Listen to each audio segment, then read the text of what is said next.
Tahu gak?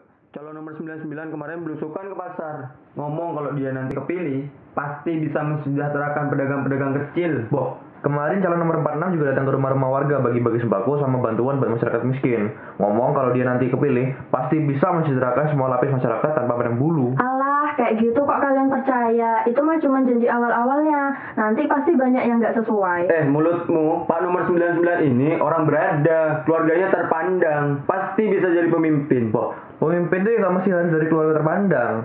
Pemimpin tuh harus boleh berasal dari macam-macam kalangan. Ya nggak bisa lah, kalau dari keluarganya bagus, masa depannya juga pasti bagus lah. Tapi semuanya tergantung orangnya lah. Ya iya, tapi kalau orangnya Pak 46 pasti bisa memimpin. Tapi bagusan Pak 99 lah. Bisa bagus Pak 46. Sekarang sepertinya sudah saat-saat mendekati masa persaingan politik.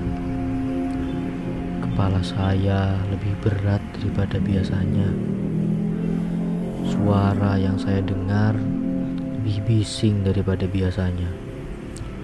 Dan aroma yang saya cium lebih pekat dari biasanya. Semua orang seperti bukan orang-orang yang biasa saya temui seperti sedia kala. Kira-kira apakah saya juga punya kepentingan? Mungkin baiknya saya tidak ikut-ikutan. Lagi pula saya tidak tahu siapa dan bagaimana para orang-orang yang menjadi pusat pembicaraan masa politik saat ini.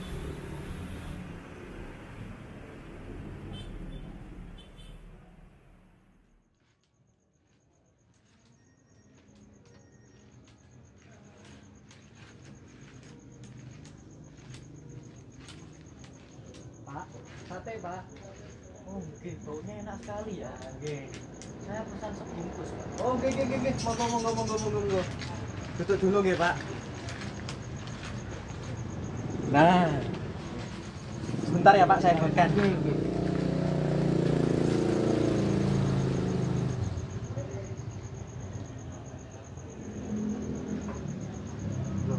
Dari mana toh, Pak? Kok sendirian? Dari rumah saudara, Pak. Habis lahiran. Oh, selamat nggih, Pak. Nggih, terima kasih. Loh, anak Bapak di mana? Kok sendirian juga, Pak, ke sini? Anak saya merantau, Pak, di Kalimantan. Mungkin akhir tahun itu baru bisa pulang. Anaknya di sana kerja apa, Pak? Kerja di tambang, Pak. Tambang batu bara. Wah, berarti udah sukses toh, Pak? Ah, ya enggak, Pak. Masih baru kok, baru tahun kemarin berangkatnya. Ya ibaratnya masih bantu-bantu lah. Tapi alhamdulillah sudah bisa membiayai hidup sendiri. Iya, Pak. Sekarang masa pandemi ini semua jadi susah, Pak. Mau cari kerja susah, mau cari uang susah, Pak. Ya kalau misalnya udah dapat pekerjaan tetap, ya alhamdulillah lah, Pak. Ya alhamdulillah, ya meskipun sedikit, yang penting berkah dan bermanfaat, Pak. Nah, Bapak di sini sudah jualan berapa lama? Kalau saya udah dapat 3 tahun, Pak. Ya dari usaha ini saya bisa hidupin anak sama ngasih uang ke istri. Alhamdulillah, Pak. Oke, alhamdulillah, Pak. Oke. Tapi ya usaha saya ya gini-gini aja, Pak. Saya takutnya nggak bisa biayain anak sampai kuliah. Apalagi di masa pandemi sekarang warung saya jadi sepi, Pak. Wah, iya, Pak ya. Semenjak ada berita pandemi ini, sepertinya banyak masyarakat kecil yang kehilangan pekerjaan dan juga sumber penghasilannya berkurang, Pak ya. Betul, Pak. Penghasilannya itu turunnya signifikan banget, Pak. Tapi kalau saya harapannya di pemilu nanti semoga ada pemimpin yang bisa memberikan jalan keluar buat kita masyarakat kecil, Pak.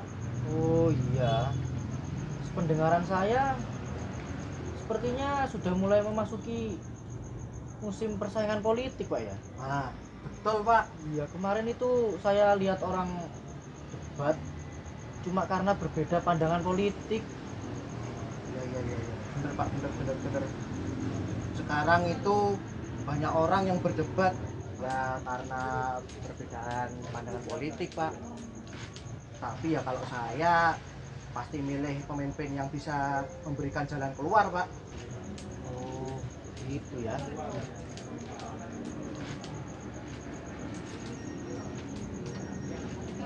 Kalau saya bagaimana ya? Saya kadang juga bingung. Apakah suara saya ini benar-benar dibutuhkan? Ya kalau bukan kita, siapa lagi toh Pak? Kita itu harus menggunakan hak suara kita biar demokrasi di negara kita itu tetap berjalan Pak. Tapi bagaimana ya? Saya mendengarkan orang-orang berdebat ini kan ya karena mereka punya kepentingan yang berbeda. Nah, saya apakah saya juga punya kepentingan itu? Dengan kondisi saya sekarang ini, sebenarnya saya itu sangat ingin dan senang hati untuk berperan dalam pemilu. Namun saya rasa saya ini tidak dapat merasakan pengalaman demokrasi yang penuh. Saya juga hanya bisa mendengarkan arah politik yang dibawakan oleh para calon pemimpin kita ya dari orang-orang pendebat itu yang belum tentu benar adanya. Saya juga belum tahu secara langsung siapa dan bagaimana para calon pemimpin kita ini. Oleh karena itu, saya tidak yakin apakah suara saya ini signifikan dalam pemilu. Ya, mungkin lebih baik kalau saya tidak usah ikut-ikutan. Ya juga ya Pak. Dengan kondisi Bapak sekarang pasti lebih susah kalau misalnya Bapak berpartisipasi dalam pemilu. Iya, Pak. Ya kalau begitu terserah Bapak sih. Tapi kalau saya sebagai masyarakat kecil pasti punya harapan besar kalau nantinya ada terobosan-terobosan baru yang bisa membawa dampak besar buat kita. Satu-satunya cara ya lewat pemilu Pak. Kita memberikan suara lewat pemilu itu. Ya jadi cuma cara itu Pak.